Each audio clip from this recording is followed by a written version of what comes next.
the comfort levels are different. And we just found it was necessary to actually have a bit more dialogue around it. So that That's was it. my personal inspiration.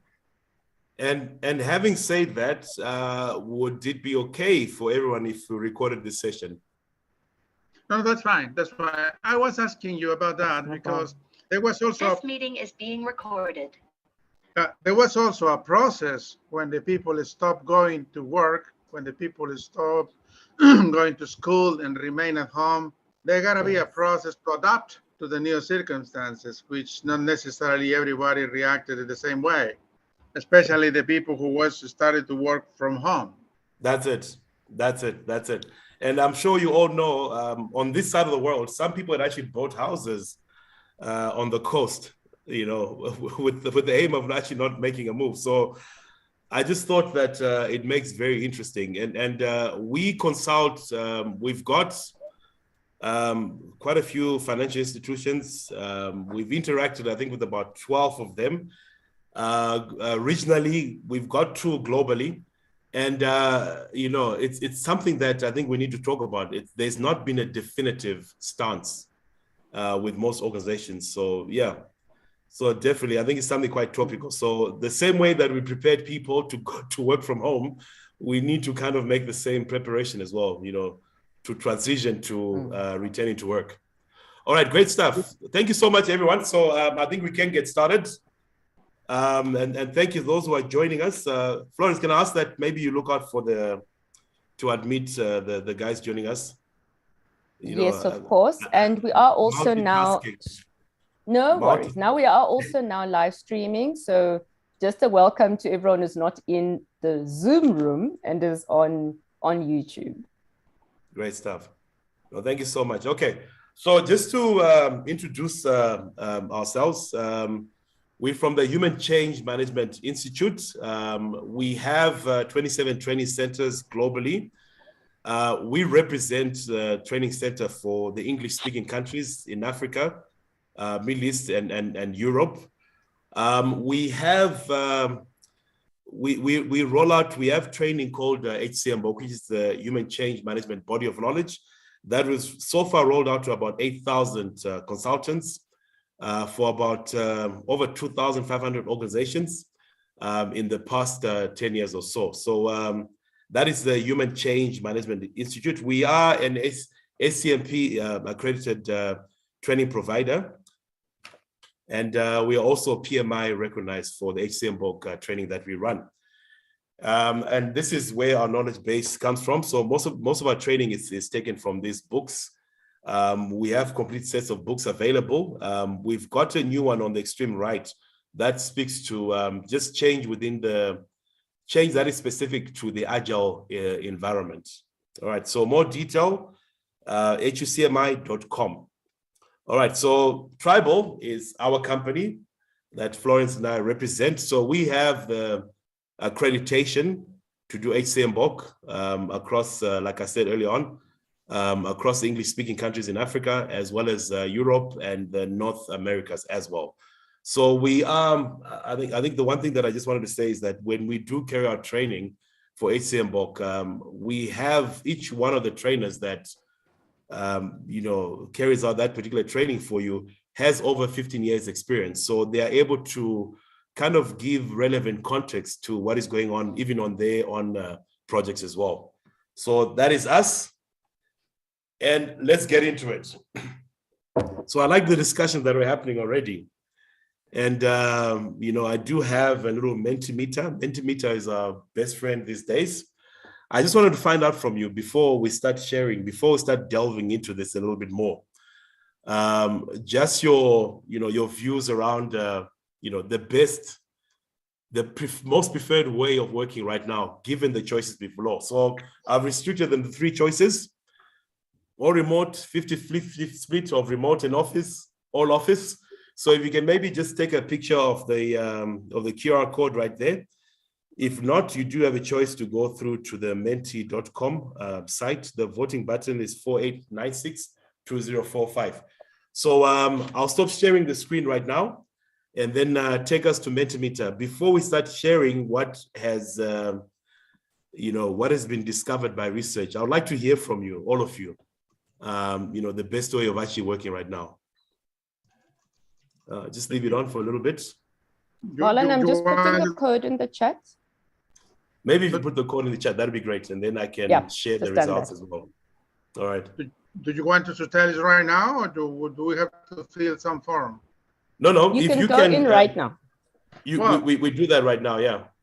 The thing is, there are certainly differences. Although the three alternatives work, the thing is what exactly you have to do differently, because as it has been demonstrated, not necessarily working remote has been all doing right in the right way, because there is a lot of readiness to do that, because all of a sudden you send people at home and believe the people is going to work nice, and it's not necessarily what happened.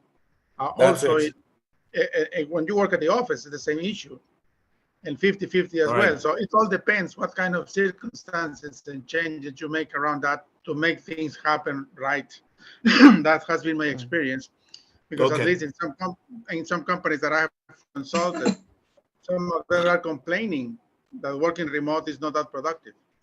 We're going to unpack that, and I'd like to hear your views as well. So if we can just do, so for those who just entered the platform, if you can just take a scan of the QR code, I would like to find out from you, from your own personal insights, what is the best way of working for you at this particular stage? All right, I'll just leave it on. I see there are about 6 more people that just joined us now. So I'll leave this on, and then I'll go on to Florence. Have you put it in the chat, by the way? Yes, it's in the chat. So those that have so I can joined, stop sharing. So I can share the Mentimeter. Yes. Okay, excellent. Correct. You can share the Mentimeter screen. So for those that have just joined, welcome, and you're welcome to participate in our little spot poll. In the chat, you'll see the mentimeter.com link. You just quickly go there and then put in the code 48962045. It'll ask you a question, answer the question, click submit, and the results then come out live as we're talking. So Marlon has put the results we've got so far on the screen. It's interesting to see what happens as people answer. This is very interesting. Yeah. So, wow, 50-50 split and all remote. Okay. Yeah, we actually have a 50-50, split of the choices at the moment. And none all office, eh? So far. Wow. Let's see. Hey, Basha, we see you.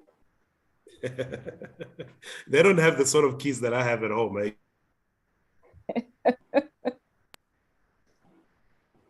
Yeah, it's interesting.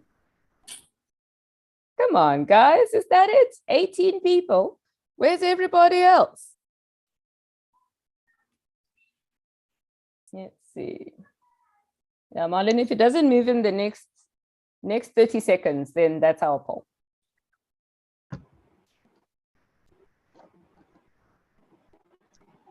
Marlon, I suggest you to move out of the Mentimeter and start again, because many times it is not so fast to show the results. I'm wondering if Marlon is frozen. His face is not moving. Marlon, if you can hear us, your face is not moving. Yes, his face was not moving. I'm going to share the presentation. The one thing we always say is change is one of those things that happens even when you're in a session. So let me share the screen. Okay, thank you. Marlon, are you back? Yes, I am. Sorry about that. No worries. Okay, here we go. Great stuff. So we can go back. Yeah, carry on. Okay, so we've got 33 people in the room. So we just have 18 votes right now. We'll just give about 2 more minutes for the rest of you. If we can get your participation, that would be great. 2 minutes is a long time, Marlon. Oh, 2 minutes is a long time. I was thinking more like 30 seconds more. Okay, here we go. All right, great. Okay. That's an even split. Quite interesting, eh? So maybe just some comments, whilst we still have this picture right here. Majority 50-50 split, and no one for the office, eh? I would like to find out from you, why no office at all? Maybe just one or two of you, if you can just open up your mics and comment. Why no all office? You're also welcome to put it in the chat, everyone, if you're somewhere noisy. Yeah. I can go ahead and say something. Please go for it. I'm actually a bit surprised by the results. The thing is that even before the pandemic, I was always working remotely. The company I work for, all of our clients are abroad, so we're used to working remotely. But other of my colleagues, actually, they had to go to the office. The thing is that I live kind of live far away from my employer. But anyways, my colleagues were working remotely, and now they have to go back to work. And most of them are really unhappy with that decision. I mean, most people were used to working remotely just because of the pandemic. And it's a huge change. I think it's actually a really interesting discussion to have today, just because, I mean, I'm not sure employers actually realize the impact of having a 2-year routine where everything has changed for so many people. And from one day to the other, just expect everything to go back to normal like it was before 2 years ago. So that's why, again, I'm really happy about this meeting today. And I'm really keen on hearing what others have to say and how they're living this change.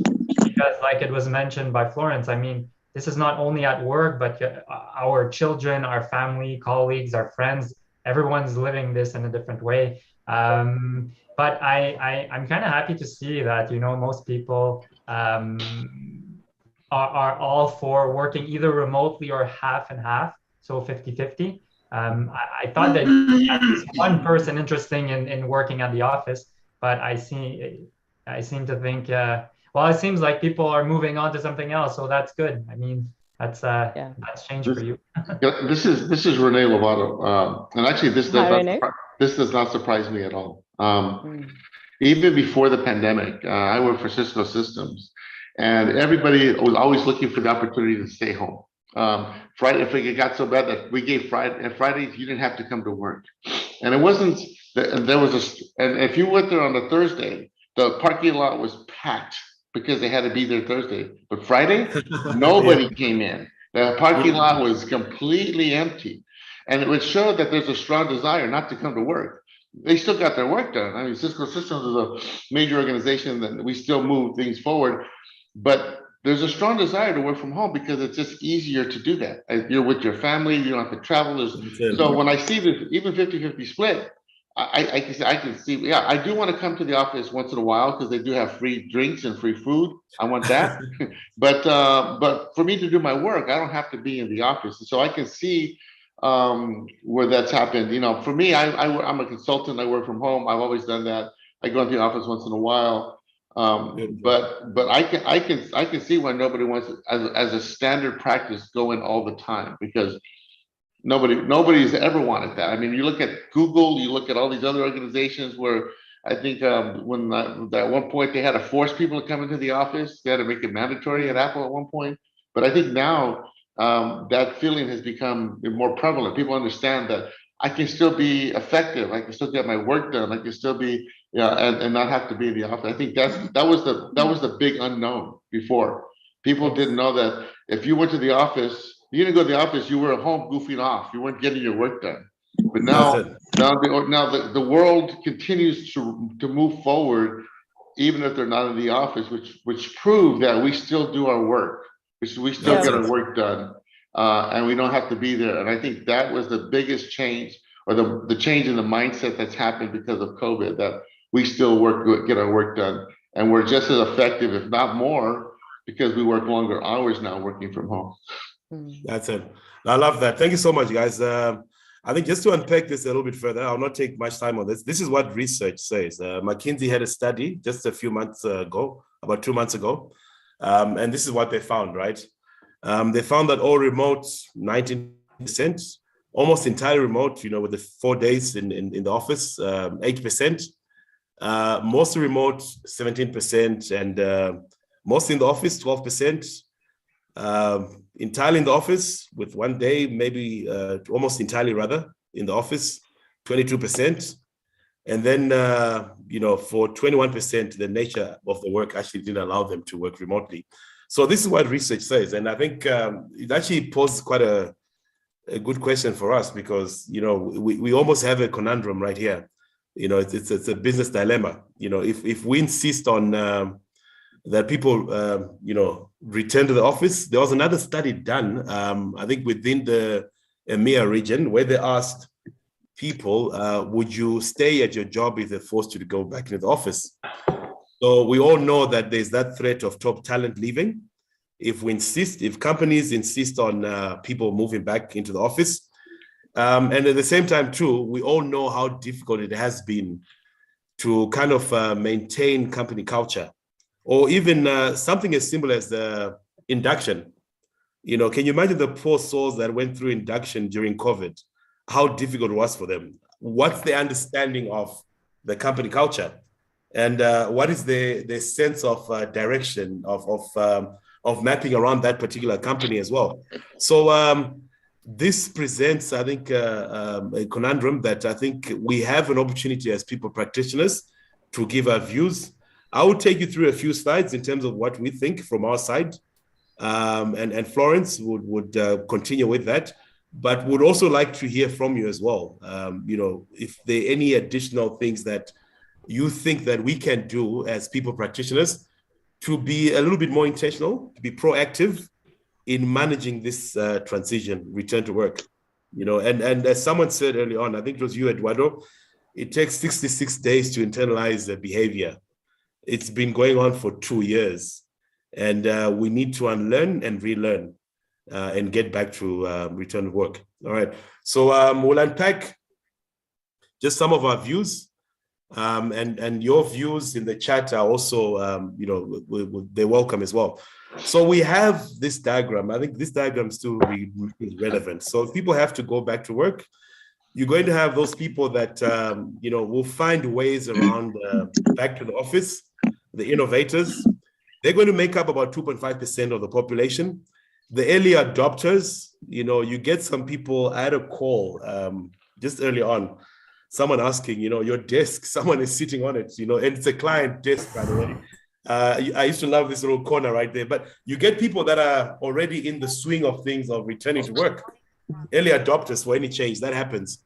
You're going to get the early majority, the late majority, and we're going to get the laggards. So we need to kind of keep this in mind and understand that, change is a human process. And I think the more we spell out what's in it for me, the more we spell out the why of why we actually making that transition. And I think this is where a lot of organizations have come short. They're not able to spell out, the why. It's some actually giving ultimatums where they tell people you've got 3 weeks. You need to have had your vaccination, and that's it. It's not going to happen, and you can only imagine what that's going to do to productivity. So let's keep the basic human transition elements in mind. Fusion of innovation from.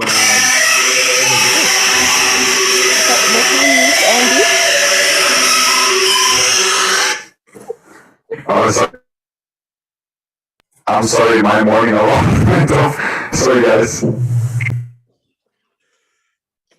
Andy, welcome. Thank you. Thank you so much for joining us. That is a beautiful intro, eh? Thank you. All right, great stuff. Thanks a lot, Andy. All right, so we all have, I think, a responsibility, and this is what today is all about.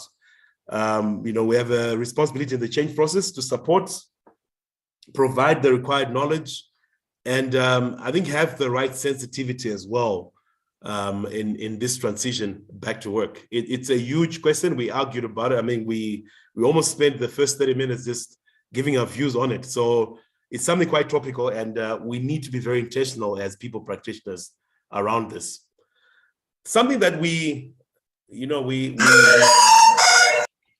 okay, loving that. I think something that we also need to take note of as well, and for two reasons. Yeah, Andy. All right. Okay, sorry about that. I think Andy will enter once it's sorted out right there. All right. Thanks, Flo. You're on mute, by the way. Fucking hell! Shit! Okay, I need to remove some people. Sorry. Jeez. I've removed that one. Oh my word. Sorry, guys. We've got hackers who are coming in clearly. Apologies for that. Wow. Okay. Thanks a lot for that, Flo. All right. So apologies for that. All right. And I know this is live, so apologies to those listening in live as well. All right. So just to continue, we do have, for the first time, I think, it's never happened before. We have 5 generations interacting. You can almost imagine what that impact will have in terms of return to work.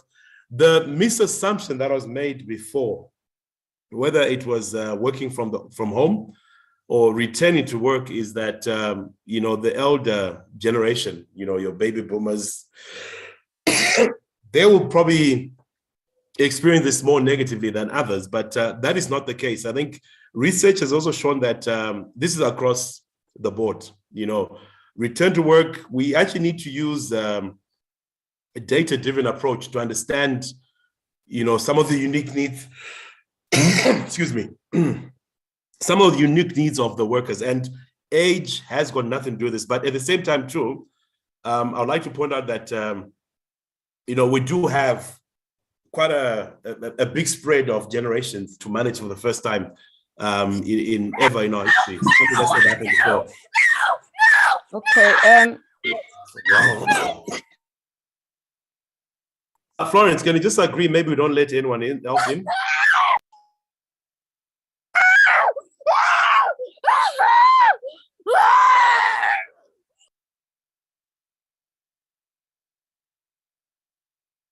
Unique experience for me. We have not had this in a while. Apologies. Cheryl, I see you giggling right there.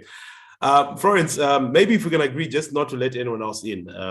We're going to get these characters. Thanks a lot, and apologies for that, guys. All right. Sorry, Marlon. They don't ask to come in. They just come in. It's hacking. So we have a hacker problem. Apologies, guys. I'm not sure why this particular session. We are very, very dangerous. Oh wow. Okay. All right. Anyway. Great stuff. All right. So we will carry on. Thank you so much. All right. Hackers don't want to get back to the office. That's someone who doesn't want to get back to the office. We hate office. Okay, I'm removing them as they come in. I'll try very hard, everyone. My apologies. Oh my word! Yeah. All right. Yeah. Hey, Marlon, let's just skip this audience and don't let anyone in anymore. Okay. Yes, Vicente, can we lock the room because they're coming in without permission? No, just don't let them come in anymore. We cannot lock the room, but just let them in the waiting room. Okay. They don't go to the waiting room. They come in directly. They're not even in the waiting room. They bypass the waiting room. That's why I'm checking if we can lock it. If we can't, it's fine. We'll carry on. All right. I'm removing and reporting. So Marlon, carry on. I'll carry on being the security guard. This has to be the most exciting. It's not Friday the 13th by any chance today, is it? No. No, it's not. Okay, excellent. Okay, we'll carry on. Okay, so I'm starting to have this next slide I think it's more relevant now for this session. Negative anticipation is pretty common now. It's on a high.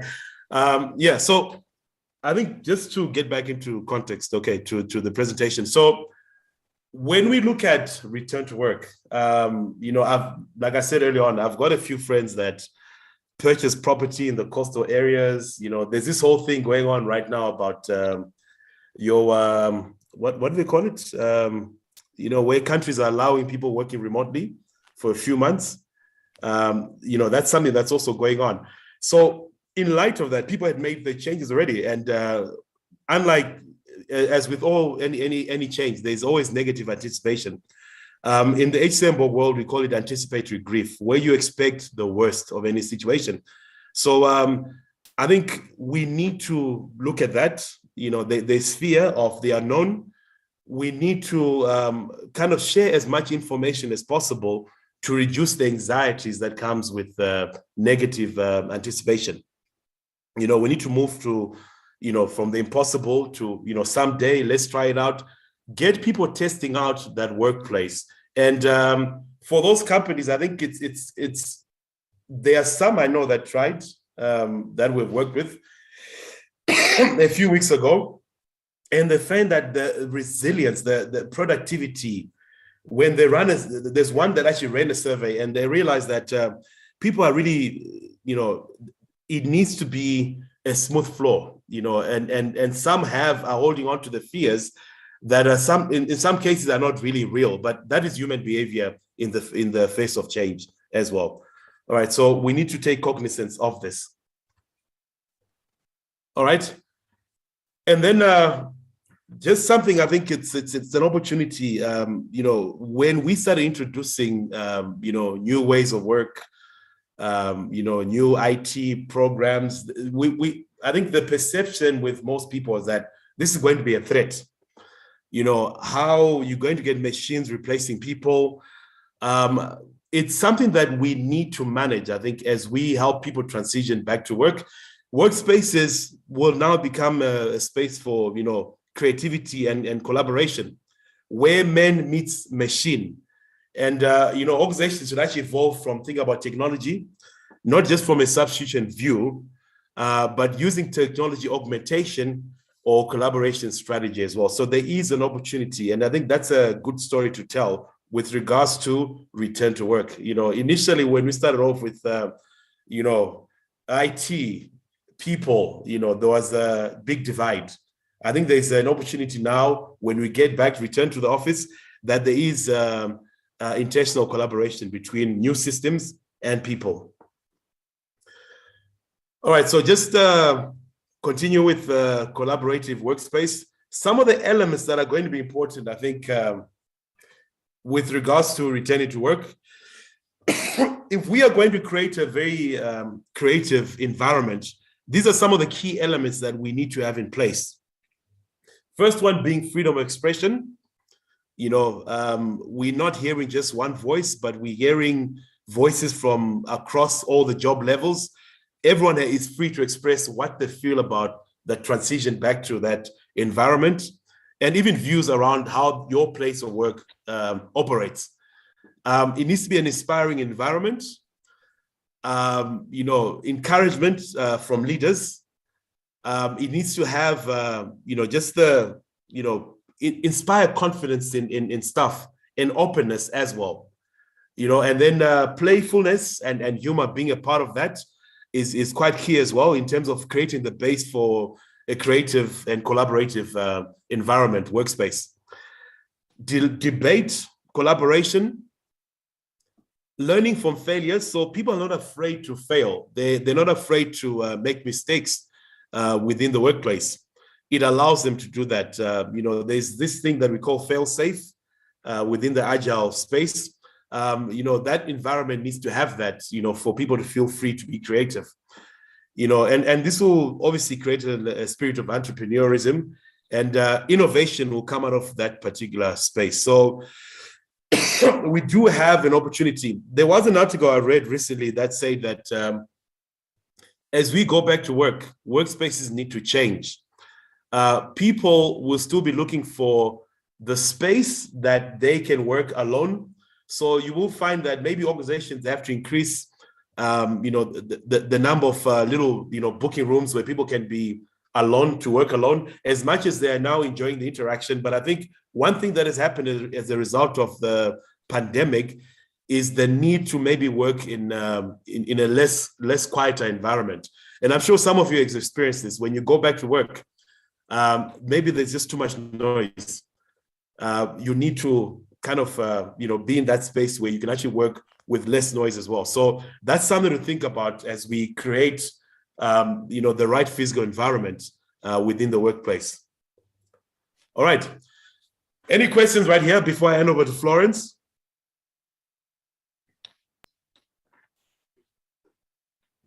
Nothing in the chat at the moment, just a few comments in general.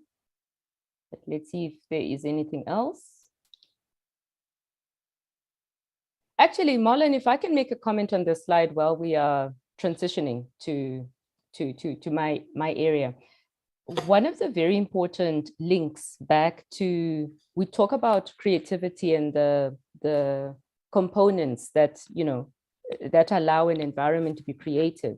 One of the very, very important components is if I, within my environment, can negotiate what my return to work conditions are, I feel more comfortable, because then I know it's safe to say, team, I know we said we can't come in on a Tuesday. We said we want to come in on a Tuesday, but I can't because I have childcare. Can we have the team meeting hybrid? Or can we meet on a Friday if everybody's coming in? So it is about that continuous conversation. And in some organizations, the safety is not there or wasn't there before. Now we are assuming it's there when it may not be. Cheryl, please go ahead. It is Cheryl, isn't it? Yes, it is. Thank you. I was just looking at something that is on the slide and talking to that is the playfulness and humor. And Marlon mentioned it at the beginning, it's about the unlearning.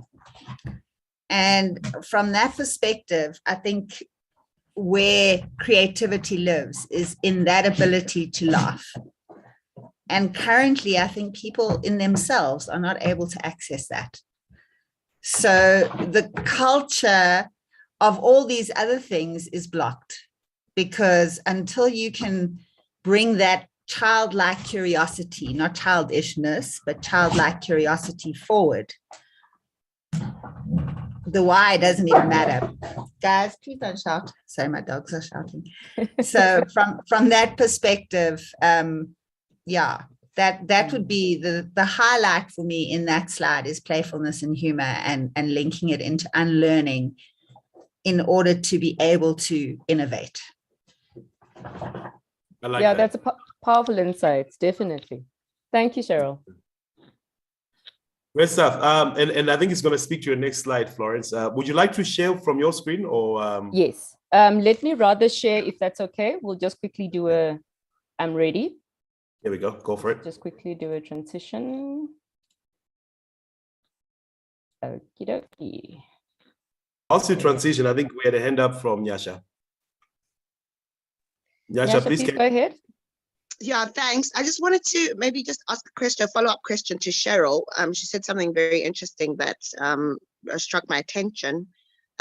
She says that the chances of not having enough playfulness and humor in the workplace it's something that people are can't actually access in themselves. I mean, we're probably opening a Pandora's box here, but I'm just eager to find out from her, what state she thinks people are in that, they're failing to access this childlikeness, within themselves.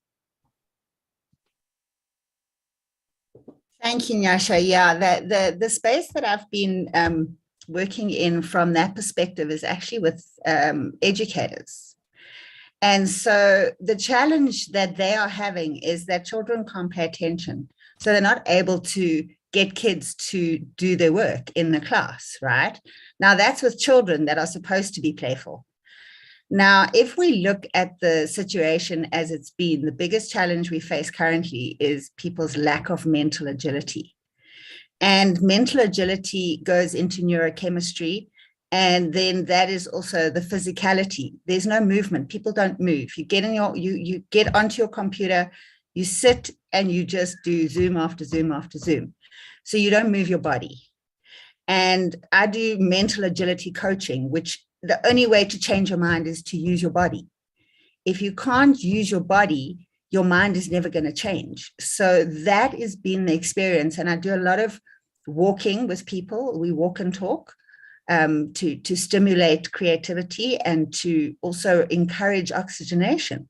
Because when you sit all day, sitting is worse than smoking. If you have a look at what it does for your body, it causes your fascia to become immobile. And that's where pain comes from. That's why people are suffering. So when you're in a place of pain, you're not able to laugh. It's really not funny. It's sore. And I have a very short temper when I'm in pain. Like I close the door. Nobody must come and talk to me. And so many people are dealing with pain because they're sitting all day, and they're going to then get medication to help the pain. And that doesn't allow the humor and the fun to come out. So from that perspective, just in terms of the people that I've worked with, and the educators are crying. So how does that translate to adults? How are we accessing our playfulness? How do we've been isolated from each other. Now we get put back into each other's space. We're quite defensive. We haven't had that opportunity to explore the common ground of being in the same space, but post-COVID.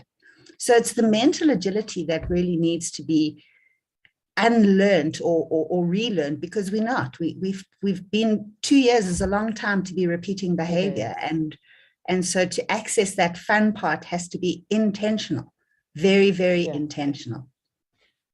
I hope that answers your question. Thank you. Nyasha, does that answer your question?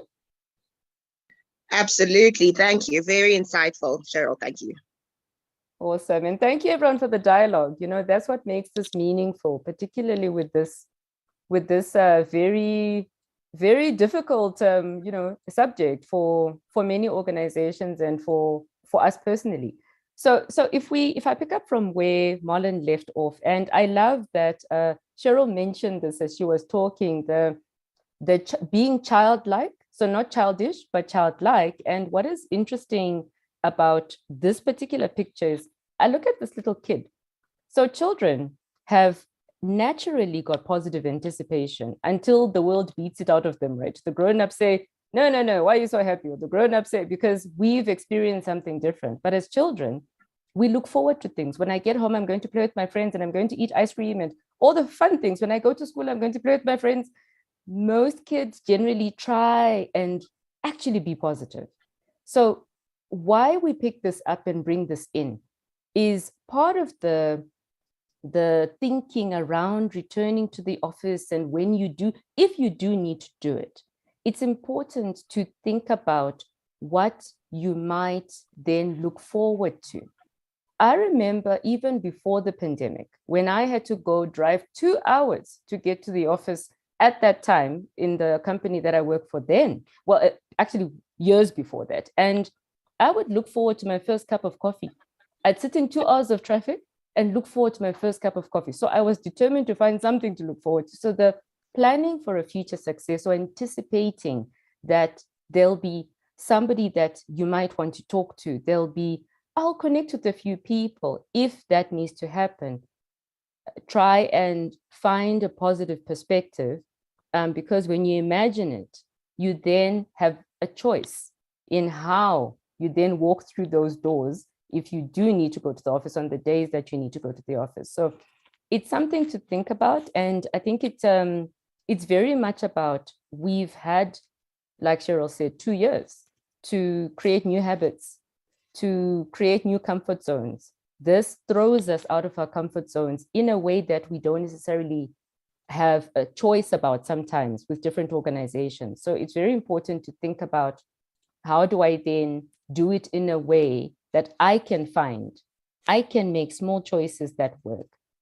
And this adds into the fact that the perception of loss is what affects us first, before we look at, is there a benefit to that particular change?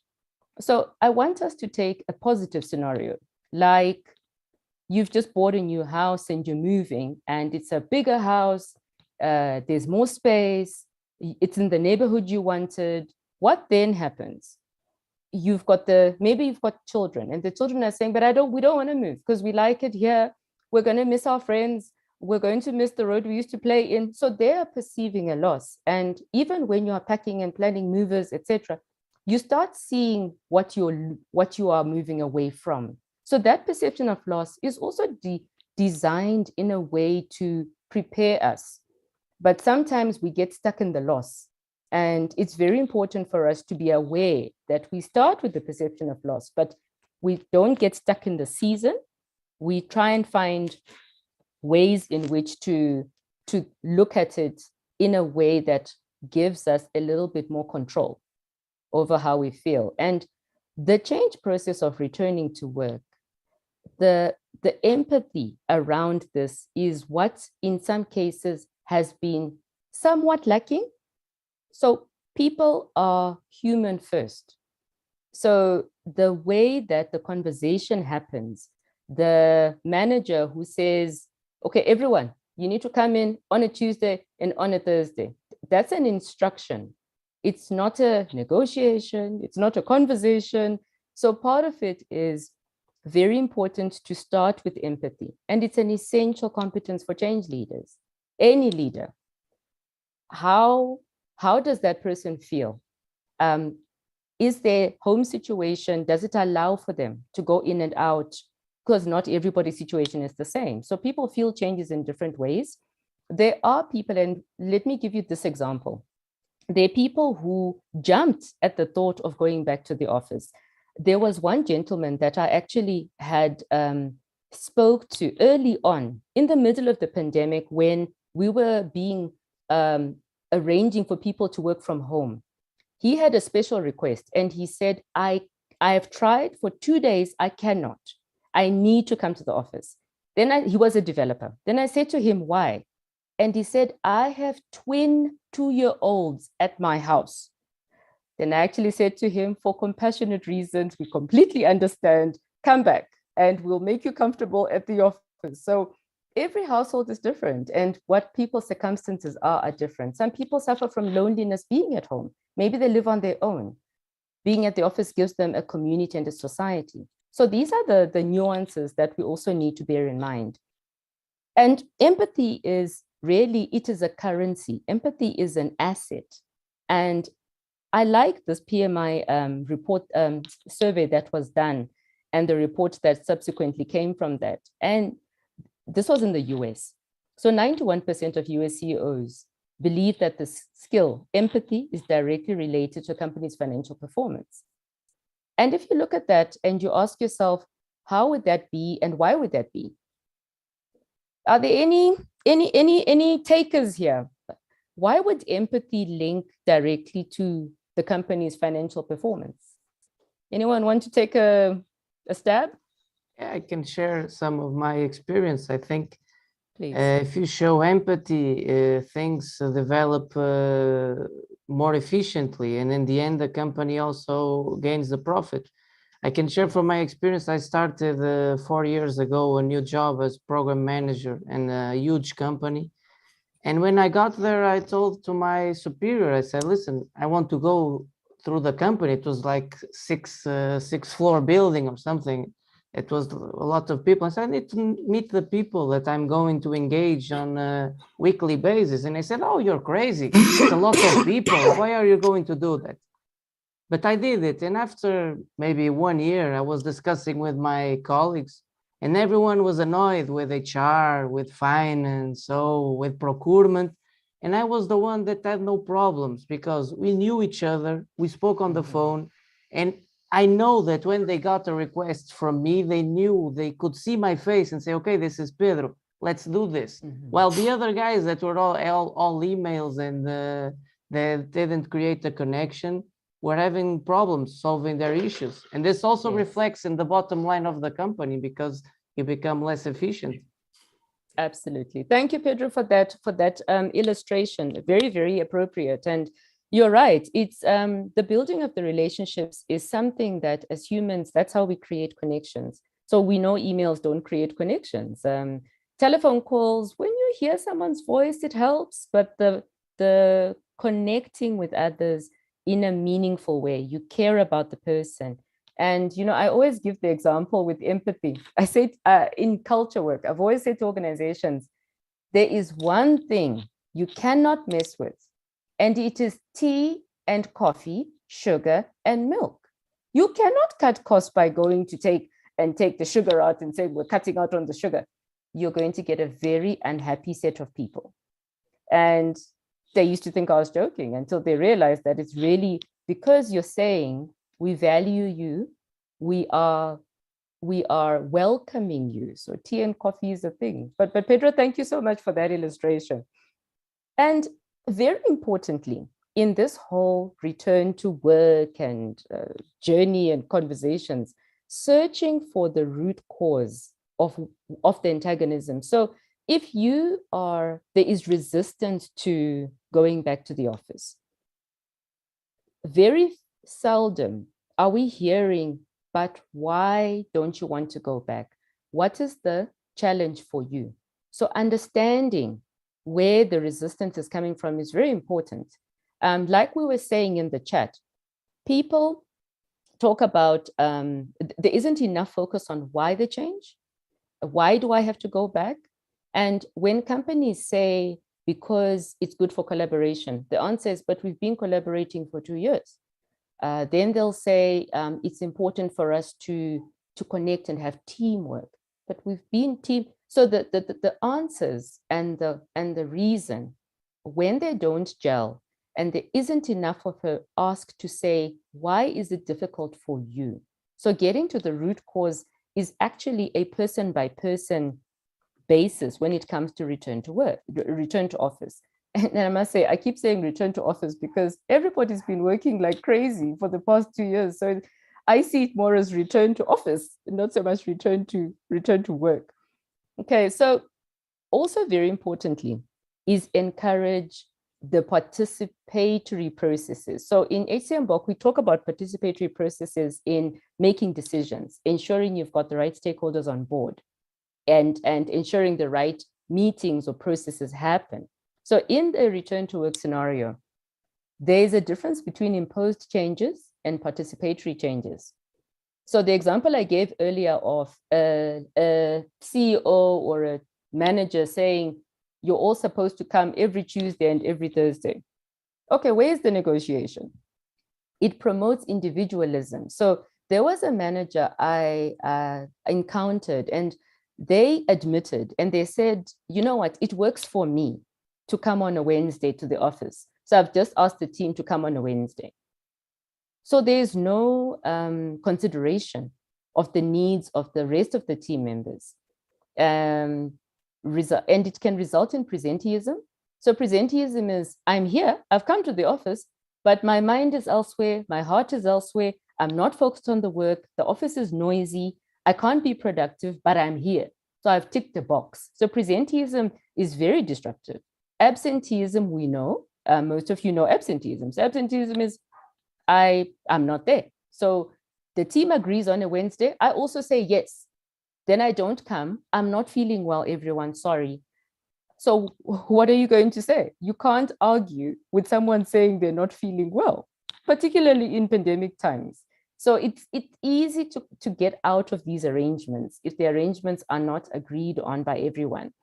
And it creates inconsistent productivity. So part of the return to office, the magic behind when you work with everyone and agree how it's going to work, people then chip in and they actually really try and help each other depending on the agreement. So you take into account the human factor, you're promoting team spirit. So people really want to be there for each other. You're encouraging engagement and it allows for creative productivity. So people really apply their thinking and they apply their minds. So one of the strategies that a lot of companies have put in place is to keep hybrid going. So even if it is a meeting where we have said on a Thursday, we're going to meet at the office, keep the screen and the monitor also on for those that may not be able to make it. So you're also showing consideration for somebody who on that day may have had a challenge and they cannot make it. And we must remember, before these platforms, the Zoom and the Teams, etc., what did we do before? We included people who were not there using teleconference. That was always there. So sometimes I say to people, it's not that everything has changed quite so much. We just have more tools at our disposal.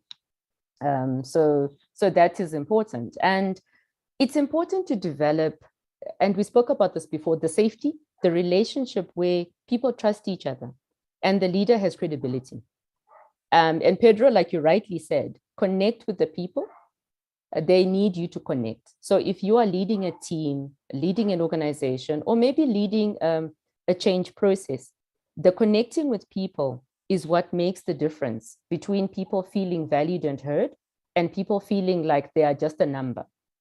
So when it does come time to say, you know, we need a few of us around the table, maybe there's a problem we're trying to solve for, people are much more likely to step up and also to explain their situation in an authentic manner without creating excuses, without creating scenarios. That safety is created by connecting with people and building and developing those relationships. I see someone saying, nice picture. Yeah, it is quite a fascinating picture, this. I mean, if this doesn't mean trust, then I don't know what does, because sure, that tiger could swallow his head in just one bite. But this is clearly a relationship that has been built over a long period of time. My guess is he probably raised this tiger from being a cub. But that's just my guess on that. So we spoke about this earlier on, the why. So you do need to continuously communicate, why are we talking about return to work? And I love this picture. And, you know, we all know Simon Sinek, and it's inspired by the book Start With Why. So it's very important to start with, what is the purpose of return to work? Why that, for that particular company, why do you need particular people to return to work? Or do you need everyone to return to work, and why? So we tend to start from the outside. What needs to happen, or how does it need to happen, without addressing the why. So a manager that says, okay, we're all going to be at the office every Tuesday and Thursday. That's the statement. There's no explanation of why do we need to all be at the office on a Tuesday and Thursday. And I had a leader that said, you know, even I don't know why we need to go back to the office. And then I said to them, but part of your responsibility as a senior leader is to make sure that it is clear for everyone, including yourself. Otherwise, you're all just being appearing and ticking a box, but it's not actually necessarily working. And informing is not communicating. So be at the office is informing. It is not communicating. And it's important when we communicate the process that's going to happen to be crystal clear about what we mean and how it's going to happen. So for example, with going back to the office, the instruction might have been come every Tuesday, but there wasn't what do I need to do to prepare to come in? Do I have to come in at 8 a.m.? Can I come in later? Am I going to sit where I used to sit? Is there somewhere else I can sit that's a bit quieter? So there's no conversation when you are simply informing.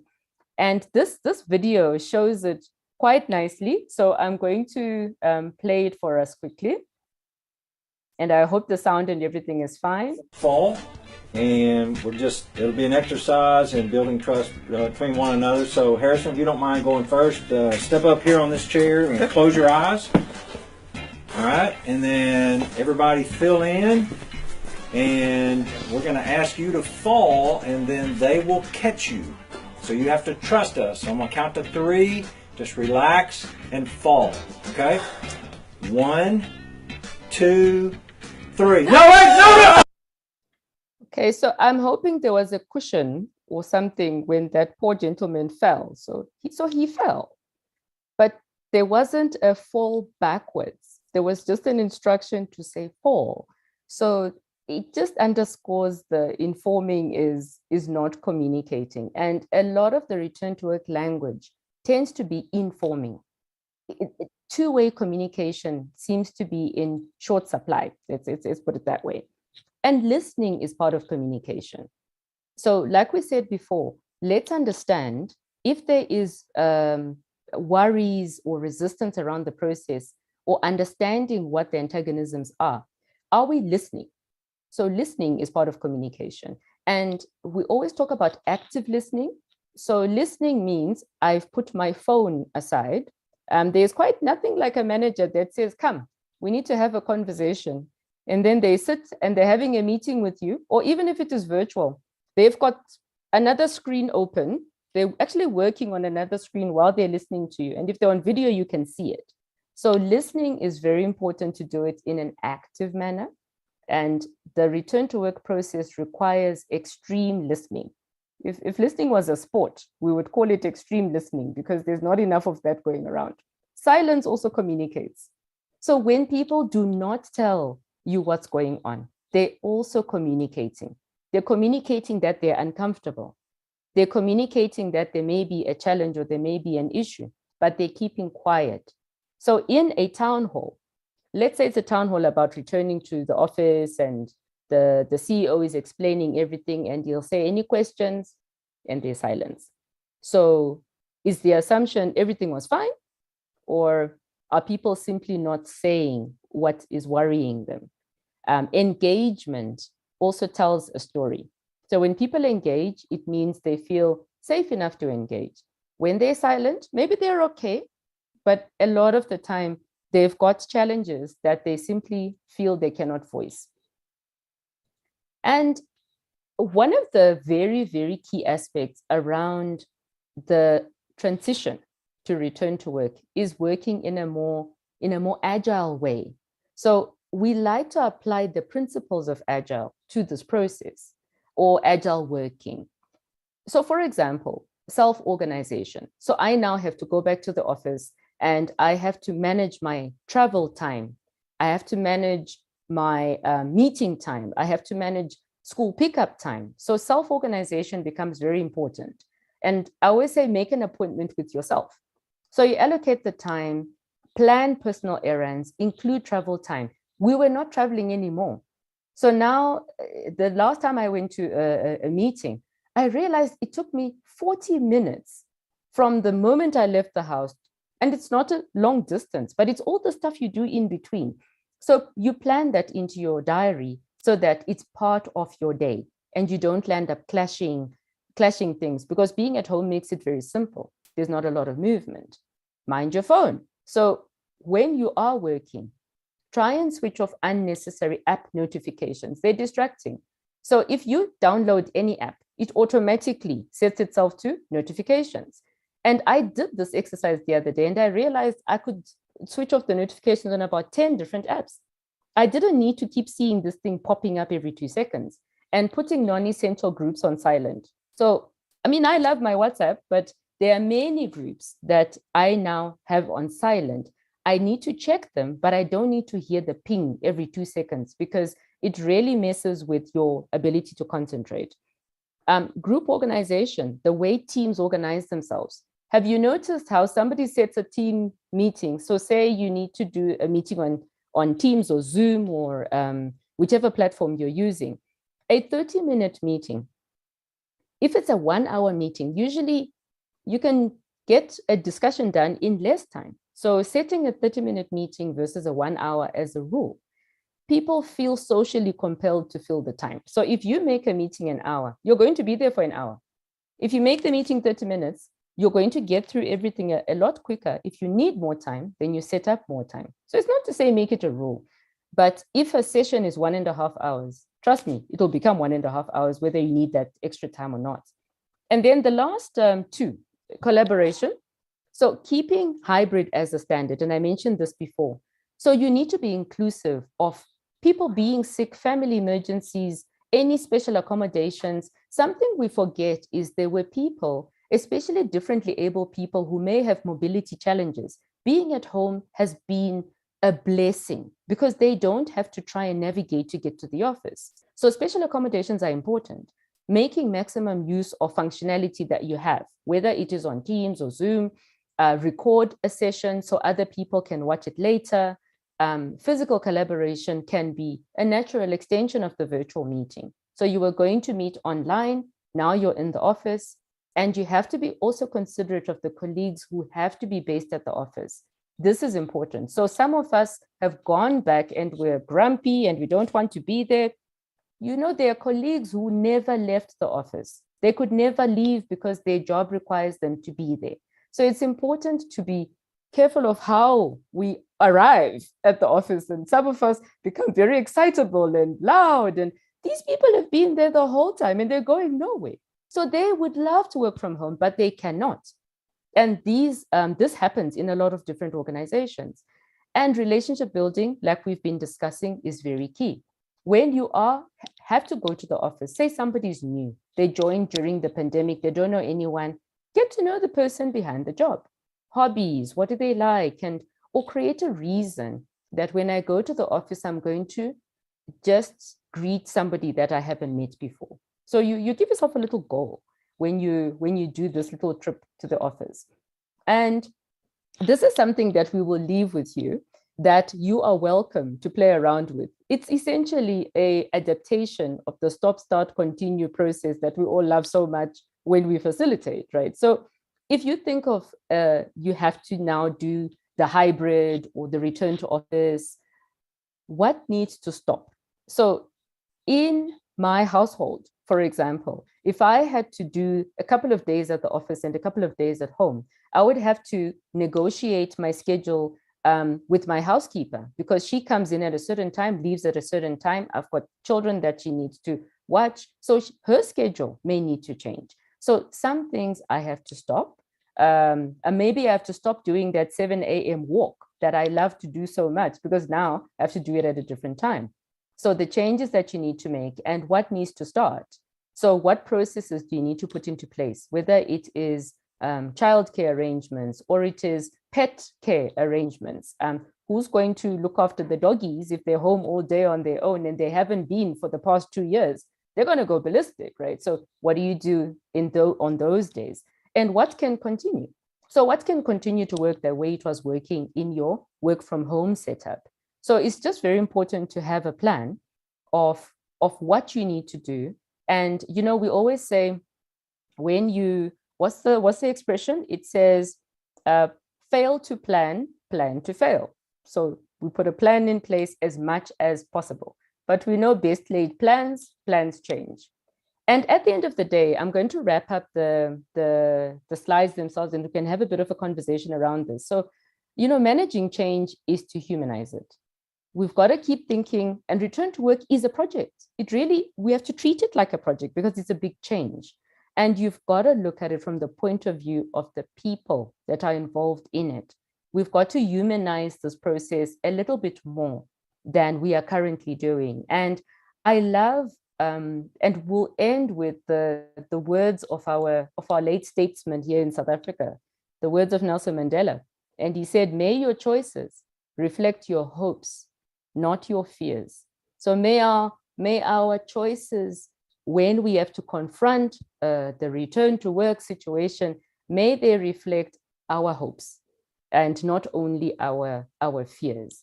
And with that, I'm going to stop sharing the presentation at this point. Maybe we can have a bit of a conversation around some of the aspects that we spoke about. And I can also get to see everyone and not hide behind the slides there.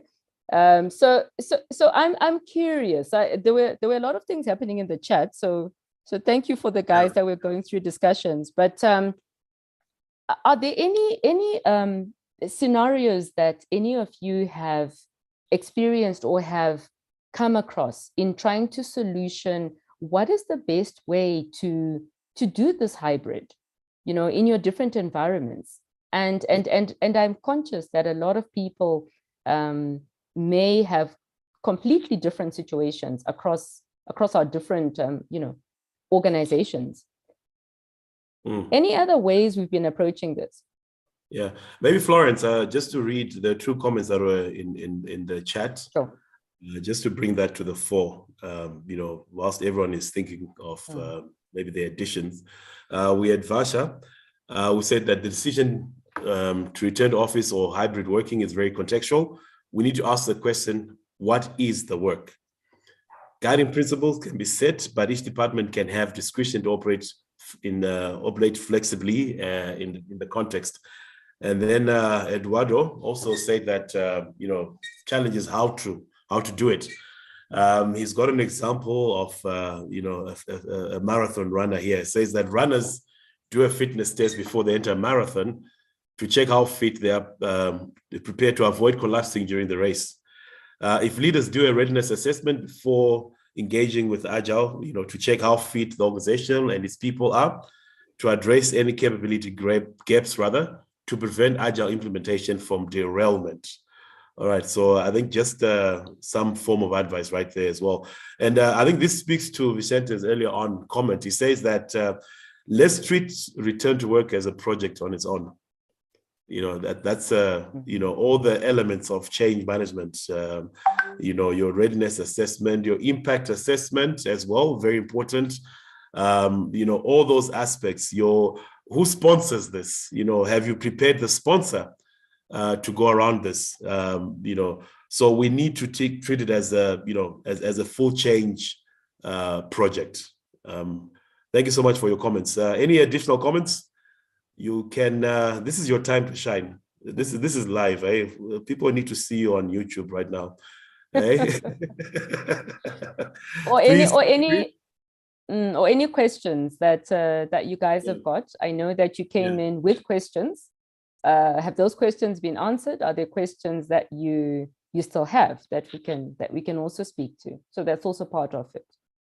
And we've got different geographies here, which makes it really interesting for everybody.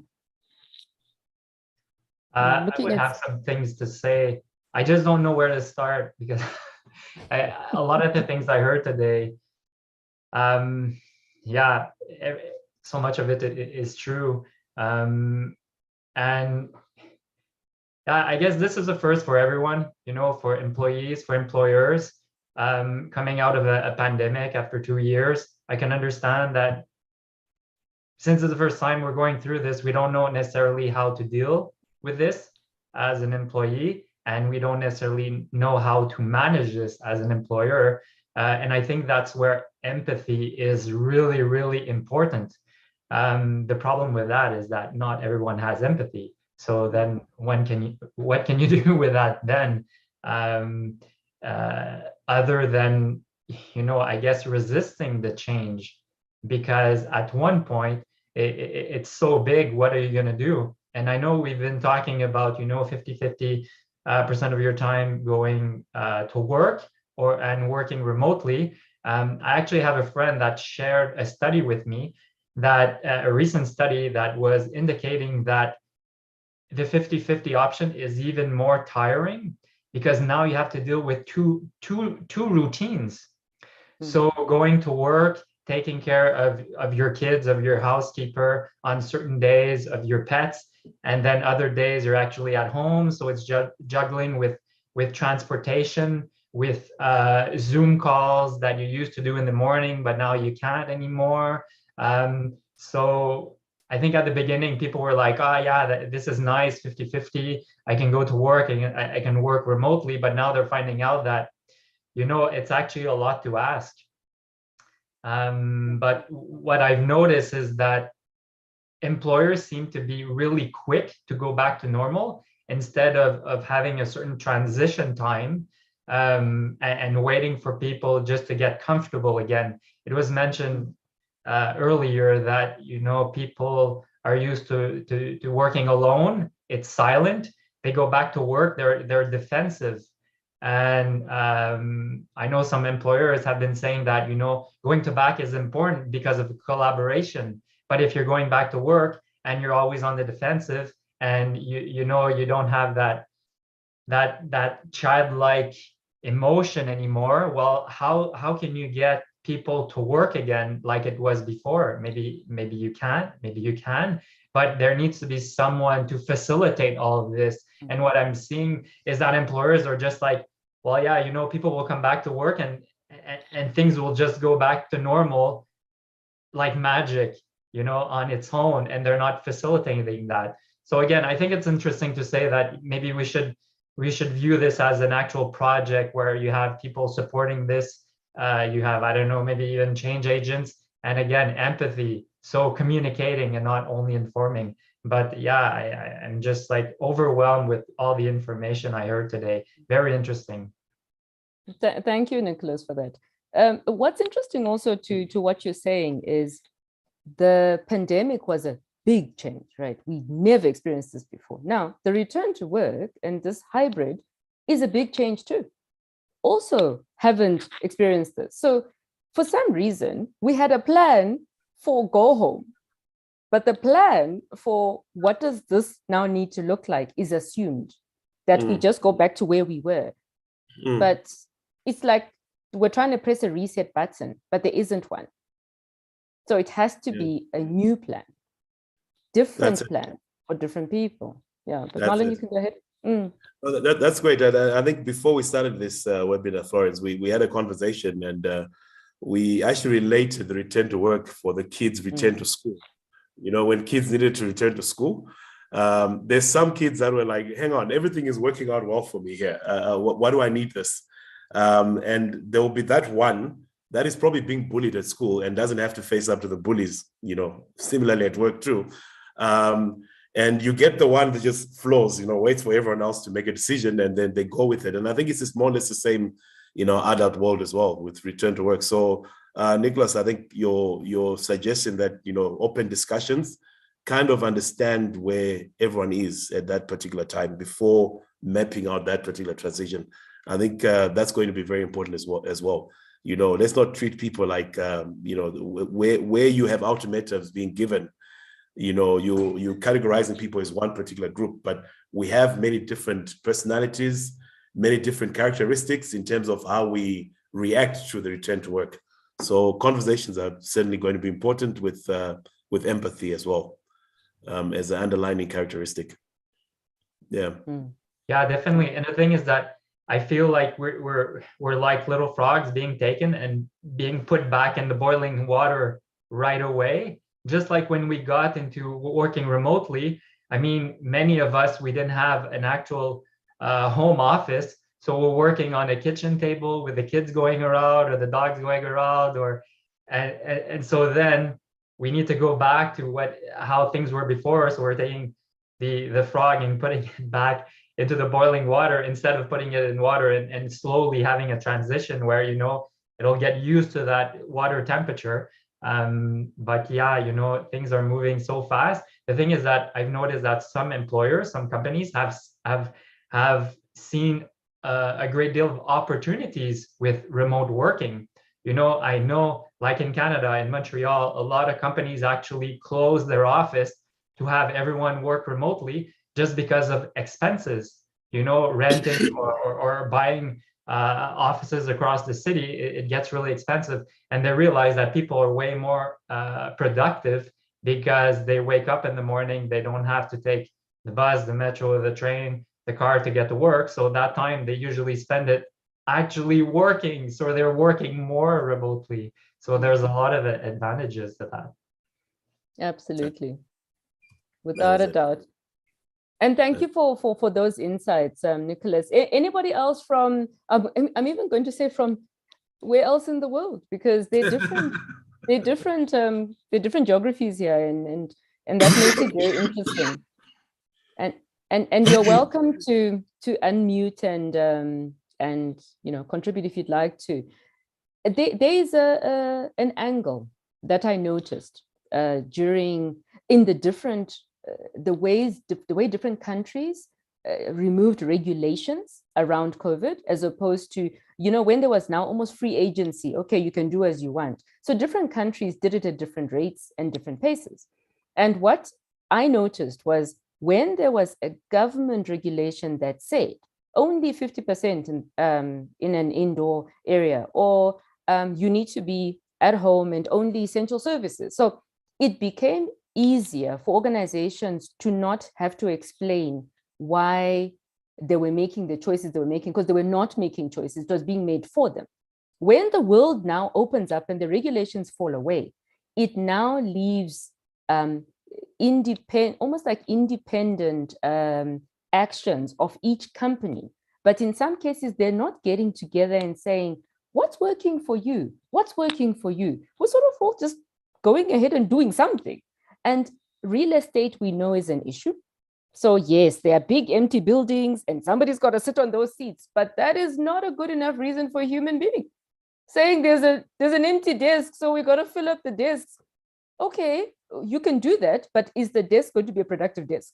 So it's the real estate is a challenge. We understand this. And if I think of our side of the world, power interruptions are a challenge. So I'm working from home, then my power goes. Now I must go to the office for that purpose. Then I want to go back home again. So the flexibility sometimes will be more rewarding, I think, for some organizations, you know, allowing teams to work and decide what works for them and not making it a directive. That's it. You know, that's just what I've noticed. Cool. Great stuff. Thanks for the floor. Anyone else? Any more of you? Yep. Yes. You know, in the US here, it's been pretty, I mean, most of my experience has been everybody's been remote. There are some people that are working in the office. It's mostly around the government workers, people who are essential workers, obviously, and people who support the government. And as Florence was saying, you know, there were so many regulations. There were so many things that if you didn't have this, you couldn't do that. And now it's a lot more open.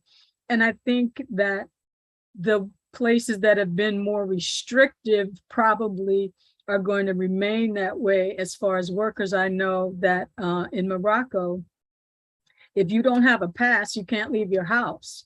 So if you have a job, you no longer have a job because you don't have a pass because you can't leave your house, you know. And I think that is extreme. I really think that you need to give people freedom of movement, because how else are they going to make a living? How else are they going to, you know, have their children educated and things like that?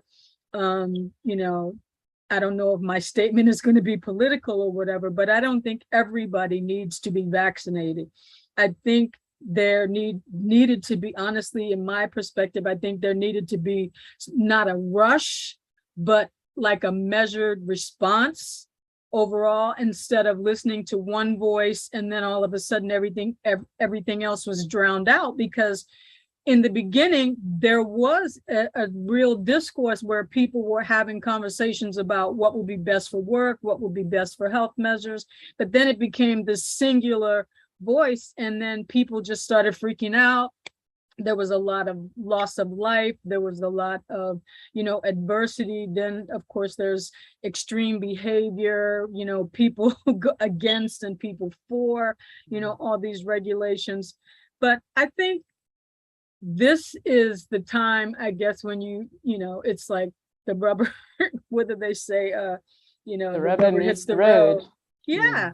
Because you have to look at every single situation. You cannot have like a single voice telling you what to do, because everybody in every country has different culture, and every country has different areas that have different cultures. I mean, in Nigeria, they speak over 250 different languages. I'm sure in South Africa, they speak different languages in so many different regions.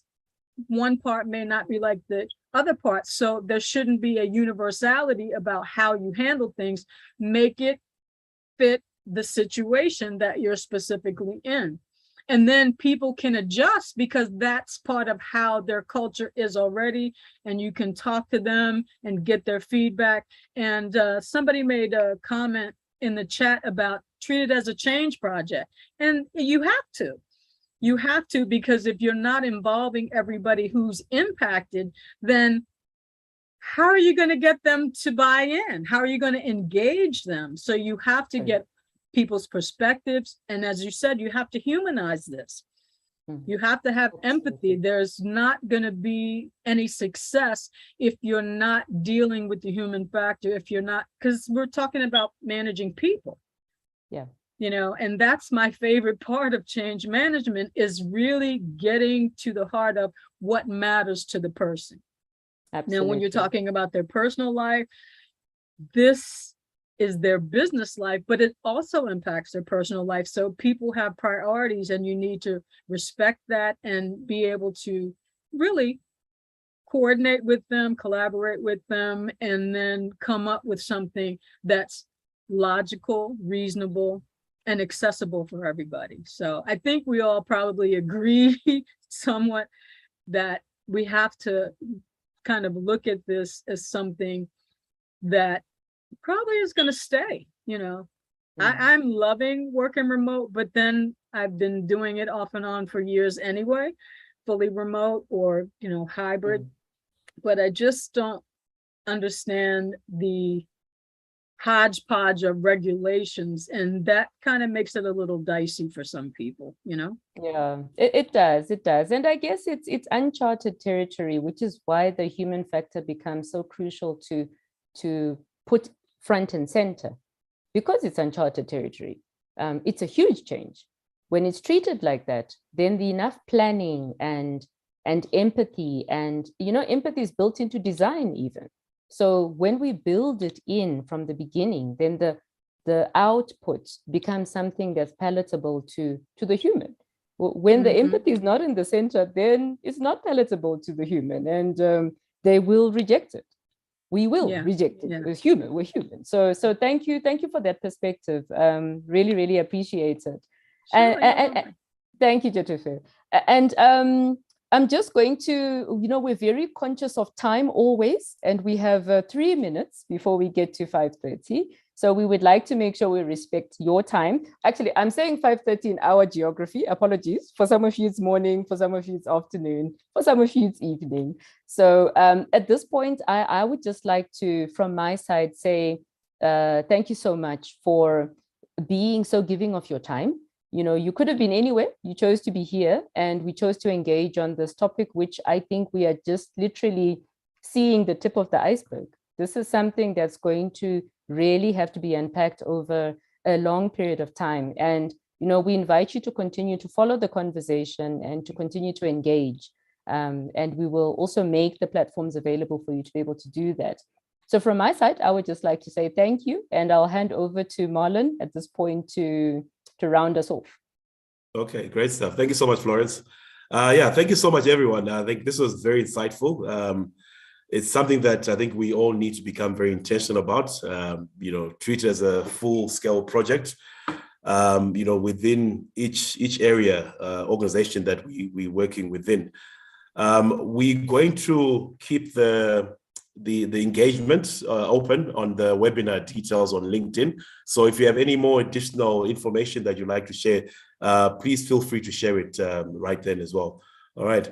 Anything else from anyone before we part ways? Also, yes, just a comment. Carry on, please. Hi, everyone. It's Lucy Dube. Hey, Marlon. We haven't seen you in forever. I think great session. Thank you very much for putting this together. I think there's also another perspective that we shouldn't lose, and that COVID has been such a positive as well. As organizations, we've learned things that we didn't know. There was a time when organizations will tell you there's no way ever you would have a call center working remotely. And we've proven that we can do. And with that kind of data, we can make different decisions. And I think there's a positive aspect where we can critically review how we run our organizations, what people do, and make different decisions. Yep. Thank you. Great stuff. That's really ending it on a positive note right there. Eh? Thank you so much, Lucy, and great seeing you. All right, everyone, thank you so much. And, you know, we do have the recordings available on YouTube in case you missed out, you know, some aspects or you'd like to go over it. We do have a YouTube link available on the LinkedIn profile. All right. Thank you so much. Cheers then. Bye-bye. Thank you, everyone. Thanks for your time. Enjoy. Be blessed. Thank you for your time. Hey, Marlo, just one comment from YouTube. No, still here. Yeah, just one comment from YouTube. If you want to answer or comment on that, it would be nice. There is a delay from Zoom to YouTube, so you still have to comment on that. Okay, I'll go to that. Thank you so much for that.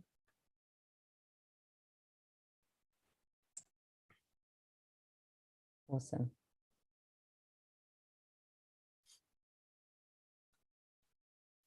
Thank you, everyone. Have a blessed day.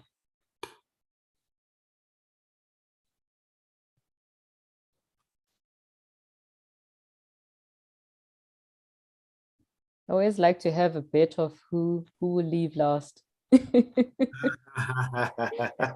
Marlon, can you see this comment? It's in oh, it's chat. from Gilbert. Is that the one, Vicente? Yes. Yeah. Marlon, do you see it? Yes, I see it. Yes. let me respond to him. Oh yes, I know Gilbert very well. Yes. Oh, it's a comment. Yeah. Yeah. All right. Awesome. Okay, participants, set feedback.